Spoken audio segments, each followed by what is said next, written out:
പിതാവും പുത്രനും പരിശുദ്ധാത്മാവുമായ ത്രിയേക ദൈവത്തിന്റെ തിരുനാമത്തിന് എന്നേക്കും മഹത്വമുണ്ടായിരിക്കട്ടെ. ആമേൻ.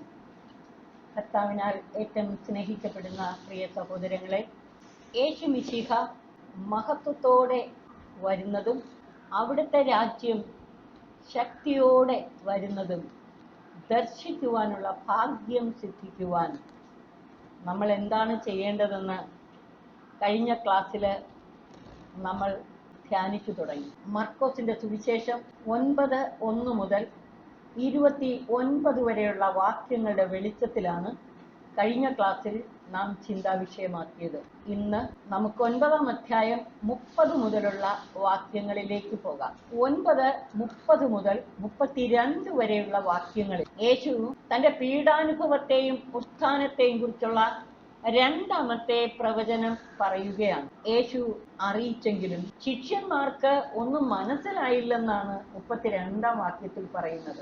ഒന്നാമത്തെ പ്രവചനം കഴിഞ്ഞപ്പോൾ ശിഷ്യന്മാർ മനസ്സിലാക്കിയില്ലെന്ന് മാത്രമല്ല, തടസ്സം പറയാൻ തുടങ്ങി. ഈ രണ്ടാമത്തെ പ്രവചനം പറയുമ്പോൾ അവർക്കൊന്നും മനസ്സിലായില്ല, പക്ഷെ അവർ എതിര് പറയുന്നില്ല. യേശു തുടർന്ന് ശിഷ്യത്വ പ്രബോധനം നൽകുകയാണ്. 9:33 മുതലുള്ള വാക്യങ്ങൾ. അവർ കഫർനാമിലെത്തി. അവൻ വീട്ടിലായിരിക്കുമ്പോൾ അവരോട് ചോദിച്ചു, വഴിയിൽ വെച്ച് എന്തിനെ കുറിച്ചാണ് നിങ്ങൾ തമ്മിൽ തർക്കിച്ചത്? യേശു പീഡാനുഭവത്തെക്കുറിച്ചും ഉത്ഥാനത്തെക്കുറിച്ചും പറഞ്ഞപ്പോഴും അവരുടെ ചിന്ത തങ്ങളിൽ വലിയവൻ ആരെന്നാണ്. യേശു ശ്രദ്ധിക്കത്തക്ക വിധം അവർ തർക്കിച്ചു. ഇത് മനസ്സിലാക്കിയിട്ട് യേശു അവരോട് ചോദിച്ചു, വഴിയിൽ വെച്ച് എന്തിനെ കുറിച്ചാണ് നിങ്ങൾ തമ്മിൽ തർക്കിച്ചിരുന്നത്? അവർ നിശബ്ദരായിരുന്നതേ ഉള്ളൂ. അതിന്റെ അർത്ഥം അവർക്ക് തെറ്റുപറ്റിയെന്ന് വ്യക്തമാണ്. യേശു ഇരുന്നിട്ട് 12 പേരെയും അടുത്ത് വിളിച്ചു പറഞ്ഞു, ഒന്നാമനാകാൻ ആഗ്രഹിക്കുന്നവൻ അവസാനത്തവനും എല്ലാവരുടെയും ശുശ്രൂഷകനുമാകണം. അവൻ ഒരു ശിശുവിനെ എടുത്തവരുടെ മധ്യേ നിർത്തിയിട്ട് അവനെ കരങ്ങളിൽ വഹിച്ചുകൊണ്ട് പറഞ്ഞു, ഇതുപോലൊരു ശിശുവിനെ എൻ്റെ നാമത്തിൽ സ്വീകരിക്കുന്നവൻ എന്നെ സ്വീകരിക്കുന്നു. എന്നെ സ്വീകരിക്കാത്തവൻ എന്നെ അല്ല, എന്നെ അയച്ചവനെയാണ് സ്വീകരിക്കാത്തത്. നമ്മുടെ കർത്താവ് മഹത്വത്തോടെ വരുന്നതും അവന്റെ രാജ്യം ശക്തിയോടെ സമാഗതമാകുന്നതും കാണാനുള്ള മാർഗങ്ങൾ 9:30 മുതൽ 32 വരെയുള്ള വാക്യങ്ങളിൽ നമുക്ക് നൽകുന്ന സന്ദേശം എന്താണ്? ക്രിസ്തു രഹസ്യം നമ്മൾ ഗ്രഹിക്കണം. രണ്ടാമത്, ഒന്നാമനാകാൻ ആഗ്രഹിക്കുന്നവൻ അവസാനത്തവനാകണം. ഈ ലോകത്ത് ഒരിക്കലും ഒന്നാമനാകാൻ ആഗ്രഹിക്കരുത്. സ്വർഗരാജ്യത്തിൽ വലിയവനാകാനാണ് ആഗ്രഹിക്കേണ്ടത്. ഈ ലോകത്ത് അവസാനത്തവനും എല്ലാവരുടെയും ശുശ്രൂഷകനുമാകണം എന്ന് പറഞ്ഞാൽ വിനയാന്വിതരായി ദൈവരാജ്യ ശുശ്രൂഷയിൽ ഏർപ്പെടുക. അതുപോലെ കർത്താവ് ഒരു ശിശുവിനെ എടുത്ത് അവരുടെ മധ്യേ നിർത്തിയിട്ട് അവനെ കരങ്ങളിൽ വഹിച്ചുകൊണ്ട് പറഞ്ഞു, ഇതുപോലൊരു ശിശുവിനെ എൻ്റെ നാമത്തിൽ സ്വീകരിക്കുന്നവൻ എന്നെ സ്വീകരിക്കുന്നു, എന്നെ സ്വീകരിക്കുന്നവനെ പിതാവ് സ്വീകരിക്കുന്നു. എന്താണ് ഇതിന്റെ അർത്ഥം? യഹൂദ പശ്ചാത്തലത്തിൽ യഹൂദ ചിന്താഗതി അനുസരിച്ച് ശിശുക്കൾ ഒരു വിലയും ഇല്ലാത്തവരാ, അവർക്കൊന്നുമില്ല. അങ്ങനെയെങ്കിൽ ഇതുപോലൊരു ശിശുവിനെ എൻ്റെ നാമത്തിൽ സ്വീകരിക്കുന്നവൻ എന്നെ സ്വീകരിക്കുന്നെന്ന് കർത്താവ് പറഞ്ഞതിന്റെ അർത്ഥം എന്താണ്? പ്രതിഫല ഇച്ഛ കൂടാതെ ദൈവരാജ്യ ശുശ്രൂഷയിൽ മുഴുകുക, അഹങ്കരിക്കാതെ വിനയാന്വിതരായി ഇറങ്ങി വരണം, സ്വയം ചെറുതാകണം. മാത്രമല്ല പ്രതിഫല ഇച്ഛ കൂടാതെ ദൈവരാജ്യത്തിന്റെ ശുശ്രൂഷ ചെയ്യണം. അങ്ങനെയുള്ളവർ കർത്താവിന്റെ ആഗമനത്തിൽ സൂര്യനെ പോലെ പ്രകാശിക്കും, അവന്റെ മഹത്വപൂർണമായ ആഗമനം ദർശിക്കും. അതാണ് 33 മുതൽ 37 വരെയുള്ള വാക്യങ്ങളിൽ പറയുന്നത്. പിന്നെ നമ്മൾ കണ്ട മൂന്നാമത്തെ മാർഗമാണ്. ഒന്നാമത്തേത് കുരിശിലൂടെ മഹത്വത്തിലേക്ക് പ്രവേശിക്കുക, സഹനങ്ങളെ രക്ഷാകരമാക്കി മഹത്വത്തിലേക്ക് പ്രവേശിക്കുക. രണ്ടാമത് സ്വയം ചെറുതാകണം. ഒന്നാമനാകാൻ ആഗ്രഹിക്കുന്നവൻ അവസാനത്തവനാകണം. മൂന്നാമതായി പ്രതിഫല ഇച്ഛ കൂടാതെ ദൈവരാജ്യ ശുശ്രൂഷ ചെയ്യണം. നാലാമതായി 38 മുതൽ 41 വരെയുള്ള വാക്യങ്ങൾ നമുക്ക് നൽകുന്ന സന്ദേശം, യോഹന്നാൻ യേശുവിനോട് പറഞ്ഞു, നിന്റെ നാമത്തിൽ പിശാചുക്കളെ പുറത്താക്കുന്ന ഒരാളെ ഞങ്ങൾ കണ്ടു. ഞങ്ങൾ അവനെ തടഞ്ഞു. കാരണം അവൻ നമ്മളെ അനുഗമിച്ചില്ല. നിന്നെ വിശ്വസിച്ച് നിന്നെ അനുഗമിക്കാത്തതുകൊണ്ട് ഞങ്ങൾ അവനെ തടഞ്ഞു. യേശു പറഞ്ഞു, അവനെ തടയണ്ട. ഒരുവന് എൻ്റെ നാമത്തിൽ അത്ഭുത പ്രവൃത്തി ചെയ്യാനും ഉടനെ എന്നെക്കുറിച്ച് ദൂഷണം പറയാനും സാധിക്കുകയില്ല. നമുക്കെതിരല്ലാത്തവൻ നമ്മുടെ പക്ഷത്താണ്. സത്യമായി ഞാൻ നിങ്ങളോട് പറയുന്നു, നിങ്ങൾ ക്രിസ്തുവിനുള്ളവരാകയാൽ അവൻ്റെ നാമത്തിൽ ആരെങ്കിലും നിങ്ങൾക്ക് ഒരു പാത്രം വെള്ളം കുടിക്കാൻ തന്നാൽ അവന് പ്രതിഫലം ലഭിക്കാതിരിക്കുകയില്ല. യേശുവിനെ അനുഗമിക്കുന്നവർക്ക് മാത്രമല്ല, യേശുവിനെ അനുഗമിക്കുന്ന ശിഷ്യഗണത്തിന് പുറത്തും സ്വർഗത്തിന്റെ അനുഗ്രഹങ്ങൾ ലഭിക്കുന്നവരുണ്ടെന്നാണ് യേശു പറയുന്നതിന്റെ അർത്ഥം. ഈ വചനഭാഗം എടുത്തിട്ട് വിശുദ്ധ അഗസ്തീനോസ് പറയുകയാണ്, നന്മ പ്രവർത്തിക്കുന്നവർ കത്തോലിക്ക സഭയ്ക്ക് പുറത്തുമുണ്ട്. കത്തോലിക്ക സഭയ്ക്ക് അകത്തുള്ളവർ പോലും ക്രിസ്തുവിനെതിരായി നിൽക്കുന്നവരുണ്ട്. ശരിയായ മാതൃകാ ജീവിതം നയിക്കാത്തവർ കത്തോലിക്ക സഭയ്ക്കകത്തുണ്ട്. എന്നാൽ ശരിയായ മാതൃകാ ജീവിതം നയിക്കുന്ന ശിഷ്യരെ പോലുള്ളവർ കത്തോലിക്ക സഭയ്ക്ക് പുറത്തുമുണ്ട്. ഇത് മനസ്സിലാക്കിയ കർത്താവാണ് അവനെ തടയരുതെന്ന് പറഞ്ഞത്. കർത്താവ് അവനെ തടയുന്നില്ല. അവൻ ആ നന്മ പ്രവൃത്തി ചെയ്യാൻ തന്നെ കർത്താവ് അനുവദിക്കുകയാണ്. അതായത് തങ്ങളെ അനുഗമിച്ചില്ലെങ്കിലും അവനെ ആ നന്മ പ്രവൃത്തി ചെയ്യാൻ കർത്താവ് അനുവദിക്കുകയാണ്. കർത്താവ് എന്തുകൊണ്ടാണ് അനുവദിച്ചത്? കാരണം അയാൾ വഴി യേശുവിൻ്റെ നാമത്തിലെ നന്മ പ്രവൃത്തികൾ കണ്ട് അനേകർ യേശുവിലേക്ക് തിരിയാൻ സാധ്യതയുണ്ട്. സുവിശേഷം പ്രഘോഷിക്കാനും പിശാചുക്കളെ ബഹിഷ്കരിക്കാനും അധികാരം കൊടുത്തയച്ചത് 12 പേർക്കാണ്. തങ്ങൾക്ക് ലഭിച്ച അധികാരം 12 പേർക്ക് പുറത്ത്, സഭയ്ക്ക് പുറത്താർക്കും കർത്താവ് കൊടുത്തിട്ടില്ല. അതുകൊണ്ട് അവരെ യേശുനാമത്തിലെ നന്മ പ്രവൃത്തിയിൽ നിന്ന് വിലക്കാനാകുമോ? യേശുവിന്റെ തന്നെ വാക്കുകൾ എന്താണ് ഇവിടെ? എൻ്റെ നാമത്തിൽ നിങ്ങൾക്ക് ഒരു പാത്രം വെള്ളമെങ്കിലും കുടിക്കാൻ തന്നാൽ അവന് പ്രതിഫലം ലഭിക്കും എന്ന് പറഞ്ഞാൽ, യേശുവിനെ അനുഗമിച്ചില്ലെങ്കിലും ഈ ശിഷ്യരുടെ ഗണത്തിൽ പെട്ടില്ലെങ്കിലും യേശുനാമത്തിൽ ഒരു ഗ്ലാസ് പച്ചവെള്ളം കൊടുക്കുന്നവനായാൽ പോലും പ്രതിഫലം ലഭിക്കാതിരിക്കില്ല. അപ്പൊ നോക്കുക, കർത്താവിൻ്റെ ആഗമനത്തിൽ അവന്റെ രാജ്യം ശക്തിയോടെ വരുമ്പോൾ ദൈവസന്നിധിയിൽ ഇങ്ങനെയുള്ളവർ ഓർക്കപ്പെടും. അതേസമയം ക്രിസ്തു ശിഷ്യർ ഇതൊന്നും മനസ്സിലാക്കാതെ വലിയവനാര് ചെറിയവനാര് എന്ന് പറഞ്ഞ് തർക്കിച്ചിരിക്കുന്നേ ഉള്ളൂ. അവർ ഈ മഹത്വം ദർശിക്കാൻ സാധ്യതയില്ല. യേശുനാമത്തിൽ നന്മ പ്രവർത്തികൾ ചെയ്യുന്ന അനേകരിലൂടെ കർത്താവിൻ്റെ രാജ്യം വ്യാപിക്കും, വിസ്തൃതമാകും. അവരിലൂടെ ദൈവരാജ്യം ശക്തിയോടെ വരുന്നത് നമ്മൾ കാണും. അപ്പൊ അവന്റെ മഹത്വപൂർണമായ പുനരാഗമനത്തിന് വഴിയൊരുക്കപ്പെടും. യേശുനാമത്തിൽ നന്മ ചെയ്യുക, തിന്മയെ ബഹിഷ്കരിക്കുക, പിശാചുക്കളെ ബഹിഷ്കരിക്കുക, മറ്റുള്ളവരെ തിന്മയുടെ ബന്ധനത്തിൽ നിന്ന് മോചിപ്പിക്കാൻ സഹായിക്കുക. അഞ്ചാമതായി 42 മുതൽ 50 വരെയുള്ള വാക്യങ്ങൾ. അഞ്ചാമത്തെ ഈ കാര്യം 41 പറഞ്ഞതിന്റെ മറുവശം 42 മുതൽ 50 വരെയുള്ള വാക്യങ്ങളിൽ പറയുന്നു, ദുഷ്പ്രേരണകൾ നൽകുന്നവർ ശിക്ഷിക്കപ്പെടാതിരിക്കത്തില്ല. അവന്റെ നാമത്തിൽ ഒരു ചെറിയ നന്മയെങ്കിലും ചെയ്യുന്നവർക്ക് പ്രതിഫലം ലഭിക്കാതിരിക്കില്ലെന്ന് പറഞ്ഞെങ്കിൽ, അവന്റെ ശിക്ഷഗണത്തിൽ പെട്ടവർക്ക് ദുർമാതൃക നൽകുന്നത്, എതിർസാക്ഷ്യം നൽകുന്നത്, കർത്താവ് പറയുന്നു, ഈ ചെറിയവരിൽ ഇടർച്ച വരുത്തുന്നവൻ ആരായാലും അവന് കൂടുതൽ നല്ലത് ഒരു വലിയ തിരികല്ല് കഴുത്തിൽ കെട്ടി കടലിൽ എറിയപ്പെടുന്നതാണ്. നിന്റെ കൈ നിനക്ക് ദുഷ്പ്രേരണയ്ക്ക് കാരണമാകുന്നെങ്കിൽ അത് വെട്ടിക്കളയുക. ഇരു കൈകളും ഉള്ളവനായിട്ട് നരകത്തിലെ കെടാത്ത അഗ്നിയിൽ നിപതിക്കുന്നതിനേക്കാൾ നല്ലത് അംഗഹീനനായി ജീവനിലേക്ക് പ്രവേശിക്കുന്നതാണ്. നിന്റെ പാദം നിനക്ക് ദുഷ്പ്രേരണയ്ക്ക് കാരണമാകുന്നെങ്കിൽ അത് മുറിച്ചു കളയുക. മുടന്തനായി ദൈവരാജ്യത്തിൽ പ്രവേശിക്കുന്നതാണ് കൂടുതൽ ഉചിതമെന്ന്. അതുപോലെ നിന്റെ കണ്ണ് നിനക്ക് ദുഷ്പ്രേരണ ഉണ്ടാക്കുന്നെങ്കിൽ അത് ചൂഴ്ന്നെടുത്തെറിഞ്ഞു കളയുക. ഇരു കണ്ണുകളും ഉള്ളവനായി പുഴു ചാകാത്തതും തീ കെടാത്തതുമായ നരകത്തിലേക്ക് എറിയപ്പെടുന്നതിനേക്കാൾ നല്ലത് ഒരു കണ്ണോടുകൂടെ ദൈവരാജ്യത്തിലേക്ക് പ്രവേശിക്കുന്നതാണ്. കാരണം എല്ലാവരും അഗ്നിയാൽ ഉറക്കൂട്ടപ്പെടും. ഉപ്പ് നല്ലതാണ്, എന്നാൽ ഉറ കെട്ടുപോയാൽ പിന്നെ എന്തുകൊണ്ട് അതിന് ഉറ കൂട്ടും?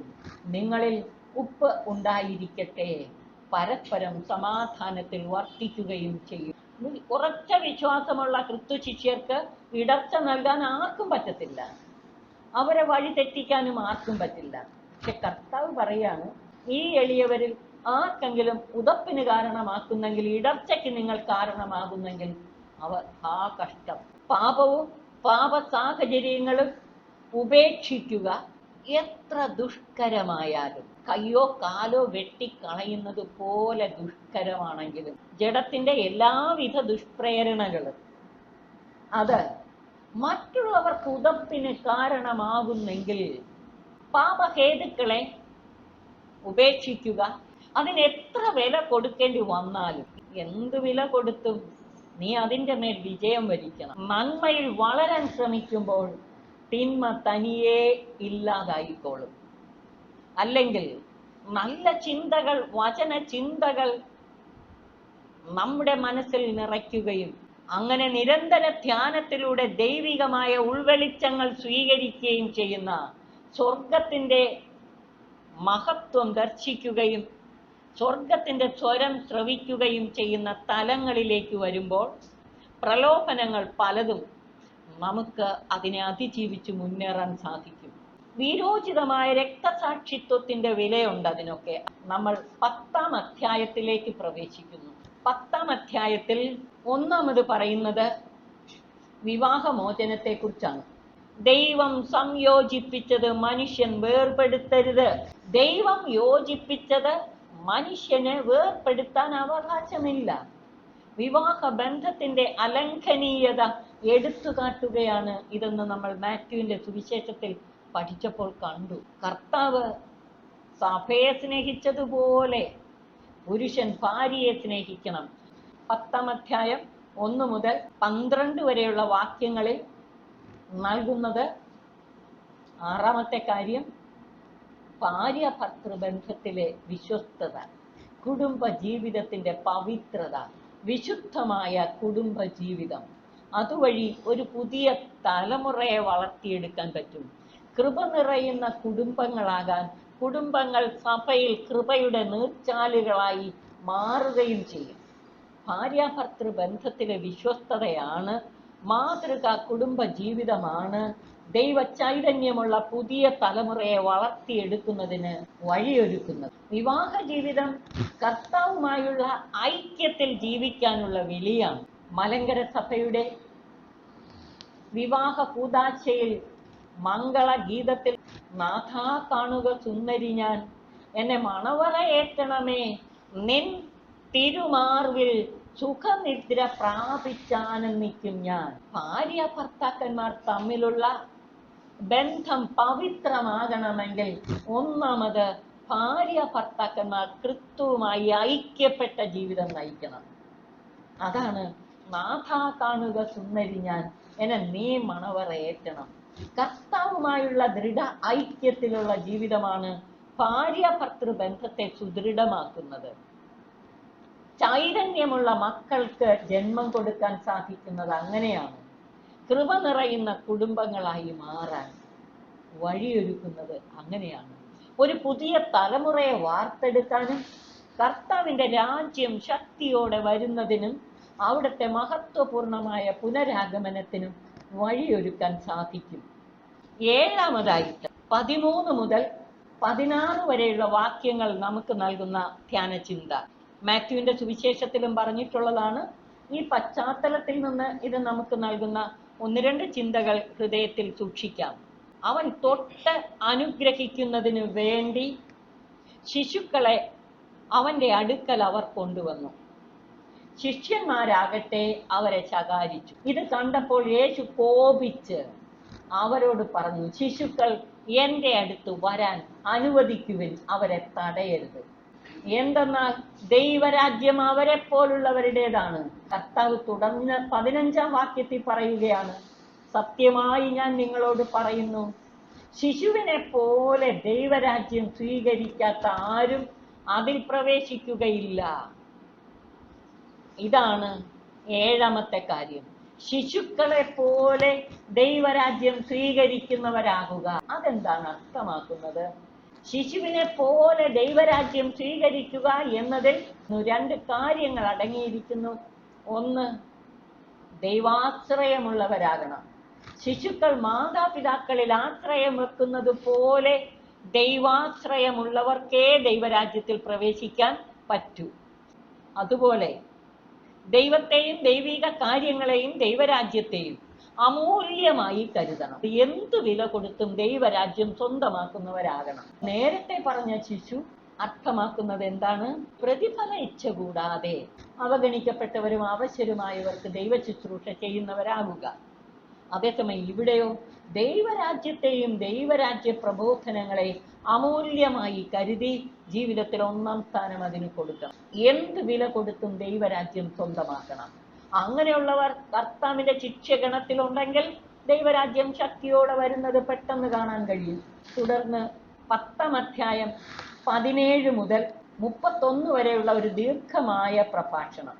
അത് നമ്മളെ പഠിപ്പിക്കുന്നത് സമ്പത്തിൽ ആശ്രയം വെക്കരുത്. 17 മുതലുള്ള വാക്യങ്ങൾ. യേശു വഴിയിലേക്ക് ഇറങ്ങിയപ്പോൾ ഒരുവൻ ഓടി വന്ന് അവന്റെ മുമ്പിൽ മുട്ടുകുത്തി ചോദിച്ചു, നല്ലവനായ ഗുരു, നിത്യജീവൻ പ്രാപിക്കാൻ ഞാൻ എന്ത് ചെയ്യണം? യേശു അവനോട് പറഞ്ഞു, പ്രമാണങ്ങൾ അറിയാമല്ലോ, അത് പാലിക്കുക. അവൻ പറഞ്ഞു, ഞാൻ ഇതെല്ലാം പാലിക്കുന്നു. യേശു സ്നേഹപൂർവം അവനെ കടാക്ഷിച്ചുകൊണ്ട് പറഞ്ഞു, നിനക്കൊരു കുറവുണ്ട്, പോയി നിനക്കുള്ളതെല്ലാം വിറ്റ് ദരിദ്രർക്ക് കൊടുക്കുക, അപ്പോൾ സ്വർഗത്തിൽ നിനക്ക് നിക്ഷേപമുണ്ടാകും. ഈ വചനം കേട്ട് അവൻ വിഷാദിച്ച് സങ്കടത്തോടെ തിരിച്ചുപോയി. കാരണം അവന് വളരെയേറെ സമ്പത്തുണ്ടായിരുന്നു. അവന് സമ്പത്തുണ്ടായത് മാത്രമല്ല, അവന്റെ ആശ്രയം സമ്പത്തിലായിരുന്നു. അതുകൊണ്ടാണ് കർത്താവിനെ അനുഗമിക്കാൻ പറഞ്ഞപ്പോൾ ഇത് ഉപേക്ഷിക്കാൻ അവന് മനസ്സില്ല. ദൈവരാജ്യം ശക്തിയോടെ വരുന്നതും ദൈവം മഹത്വപൂർണനായി വരുന്നതും കാണണമെങ്കിൽ എന്ത് ചെയ്യണം? സമ്പത്തിൽ ആശ്രയം വെക്കാതെ ദൈവാശ്രയത്തോടെ വചനമനുസരിച്ച് ജീവിക്കുക. കർത്താവ് വീണ്ടും പറഞ്ഞു, ഒട്ടകം സൂചിക്കുഴയിലൂടെ കടക്കുന്നതിനേക്കാളും പ്രയാസമാണ് ധനവാൻ ദൈവരാജ്യത്തിൽ പ്രവേശിക്കുന്നത്. സൂചിക്കുഴ എന്ന് പറഞ്ഞാൽ ജെറുസലേമിലെ ഒരു കവാടം, ഒരു ഗേറ്റാണ് സൂചിക്കുഴ എന്നറിയപ്പെടുന്നത്. അതിനകത്തുകൂടെ ഒട്ടകങ്ങൾക്ക് പ്രവേശിക്കാൻ പ്രയാസമാണ്. അപ്പോൾ 8, 9 കാര്യങ്ങൾ ഒരുമിച്ച് പറഞ്ഞു ഇവിടെ. 8-ാമത്തെ കാര്യം, സമ്പത്തിൽ ആശ്രയം വെക്കരുത്. 9, എളിയവരുടെ തലത്തിലേക്ക് ഇറങ്ങണം, വിനയാന്വിതരായി. 10-ാമത്തെ കാര്യം 29-ാം വാക്യം, സത്യം സത്യമായി ഞാൻ നിങ്ങളോട് പറയുന്നു, എന്നെ പ്രതിയും സുവിശേഷത്തെ പ്രതിയും ഭവനത്തെയോ സഹോദരന്മാരെയോ സഹോദരിമാരെയോ മാതാവിനെയോ പിതാവിനെയോ മക്കളെയോ വയലുകളെയോ ത്യജിക്കുന്നവരിൽ ആർക്കും ഇവിടെ വെച്ച് തന്നെ 100 ഇരട്ടി കിട്ടാതിരിക്കുകയില്ല. ഭവനങ്ങളും സഹോദരന്മാരും സഹോദരിമാരും മാതാക്കളും മക്കളും വയലുകളും ഇതെല്ലാം കിട്ടും. പക്ഷെ അവയോടൊപ്പം പീഡനങ്ങളും വരാനിരിക്കുന്ന കാലത്ത് നിത്യജീവനും. കാലത്ത് പീഡനങ്ങൾ, പക്ഷെ ഇത് ചെയ്താൽ ലഭിക്കുന്നതോ വരാനിരിക്കുന്ന ലോകത്തിൽ നിത്യജീവൻ. 32 മുതൽ 34 വരെയുള്ള വാക്യങ്ങൾ യേശുവിന്റെ പീഡാനുഭവത്തെയും ഉത്ഥാനത്തെയും കുറിച്ചുള്ള 3-ാമത്തെ പ്രവചനം. അവർ ജെറുസലേമിലേക്കുള്ള വഴിയെ നടന്നു പോവുകയായിരുന്നു. യേശു അവരുടെ മുമ്പേ നടന്നിരുന്നു. അത് കണ്ട് അവർ വിസ്മയിച്ചു. അനുയാത്ര ചെയ്തിരുന്നവർ ഭയപ്പെടുകയും ചെയ്തു. യേശു അവരുടെ മുമ്പിൽ നടന്നിരുന്നു എന്ന് മലയാളത്തിൽ വിവർത്തനം ചെയ്തിരിക്കുന്നു. പക്ഷെ ഗ്രീക്ക് അർത്ഥമനുസരിച്ച് അവൻ അവരുടെ മുന്നേ കുതിക്കുകയായിരുന്നു. എന്ന് വെച്ചാൽ ജെറുസലേമിലേക്കുള്ള തൻ്റെ യാത്ര പൂർത്തിയാക്കാനുള്ള തിടുക്കം യേശുവിന്. യേശു അവരുടെ മുമ്പേ കുതിക്കുകയായിരുന്നു. കണ്ടവർ വിസ്മയിച്ചു, അവനെ അനുയാത്ര ചെയ്തവർ ഭയപ്പെട്ടു. കാരണം ഈ പോക്ക് എങ്ങോട്ടാ? ഇപ്രകാരം അവൻ ജെറുസലേമിലേക്ക് കുതിച്ചുകൊണ്ടാണ് മൂന്നാമത്തെ പീഡാനുഭവ പ്രവചനം നടത്തുന്നത്. അവൻ 12 പേരെയും അടുത്ത് വിളിച്ച് തനിക്ക് സംഭവിക്കാനിരിക്കുന്ന കാര്യങ്ങൾ പറയാൻ തുടങ്ങി. ഇതാ നമ്മൾ ജെറുസലേമിലേക്ക് പോകുന്നു. മനുഷ്യപുത്രൻ പ്രധാന പുരോഹിതന്മാർക്കും നിയമജ്ഞർക്കും ഏൽപ്പിക്കപ്പെടും. അവർ അവനെ മരണത്തിന് വിധിക്കുകയും വിജാതിയർക്ക് ഏൽപ്പിച്ചു കൊടുക്കുകയും ചെയ്യും.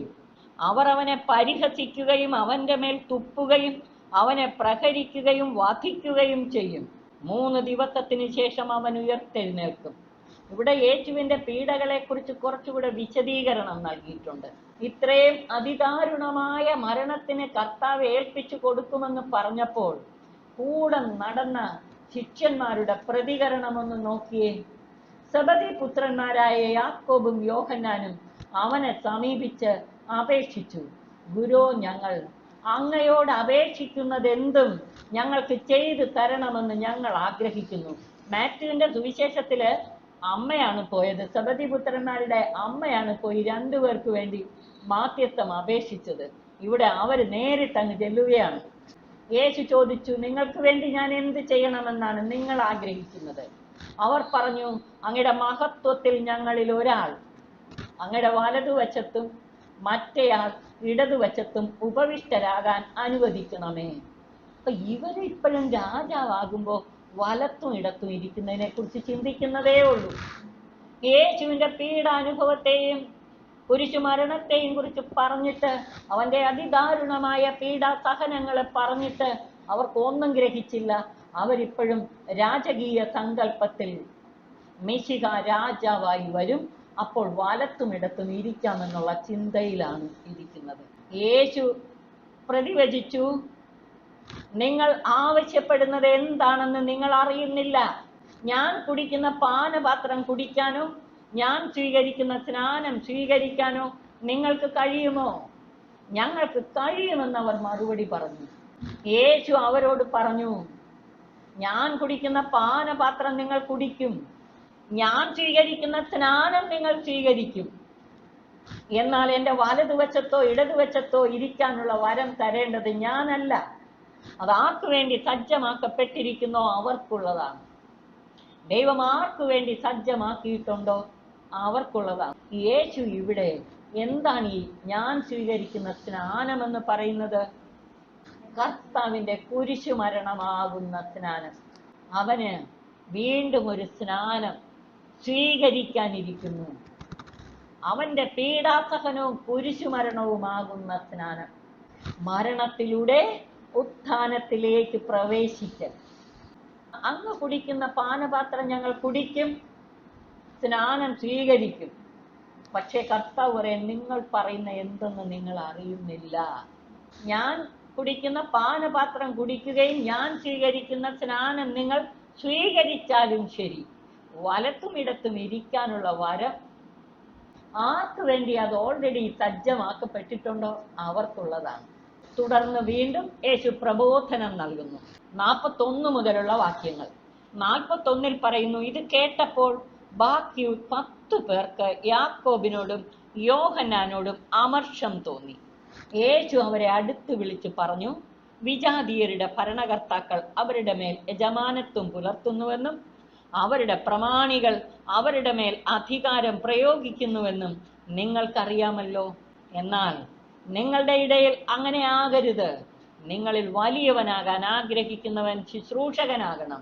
നിങ്ങളിൽ ഒന്നാമനാകാൻ ആഗ്രഹിക്കുന്നവൻ എല്ലാവരുടെയും ദാസനുമായിരിക്കണം.